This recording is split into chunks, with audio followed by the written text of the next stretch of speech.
Hi guys, இன்றைக்கி என்ன பார்க்க போகிறோன்னா குட்டி பாக்க வச்சு செமி ஃப்ரை எப்படி செய்யலாம்னு பார்க்கலாம். தேங்காய் எண்ணெய் ஊற்றிக்கோங்க, கடுகு உளுந்தம்பருப்பு, பெரிய வெங்காயம், அதுக்கப்புறம் கொஞ்சமாக உப்பு, மஞ்சள் தூள், அப்புறமா தேவையான அளவு கருவேப்பிலை போட்டு நல்லா வதக்கிக்கோங்க. அப்புறமா வந்து ஒரு ஸ்பூன் வந்துட்டு நம்ம இஞ்சி பூண்டு பேஸ்ட்டு போட்டுக்கலாம்.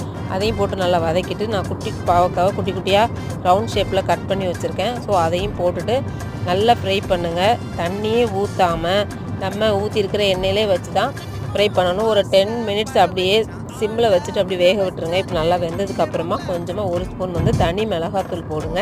போட்டுட்டு ஒரு 5 மினிட்ஸ் சிம்மில் வச்சு எடுத்திங்கன்னா சூப்பரான செமி ஃப்ரை குட்டி பாகற்காய் ரெடி ஆயிரும். வேறு லெவலாக இருக்கும். அடிக்கடி செஞ்சு சாப்பிடுங்க, உடம்புக்கு ரொம்ப நல்லது. பசங்களுக்கு கொடுங்க. வீடியோ பிடிச்சதா லைக் பண்ணுங்கள், ஷேர் பண்ணுங்கள், சப்ஸ்கிரைப் பண்ணுங்கள். கடைசியாக வந்துட்டு நாட்டு சக்கரை கொஞ்சமாக போட்டு ஆட் பண்ணிங்கன்னா அந்த கசப்பு ரொம்ப இருக்காது, ரொம்ப டேஸ்ட்டாக இருக்கும்.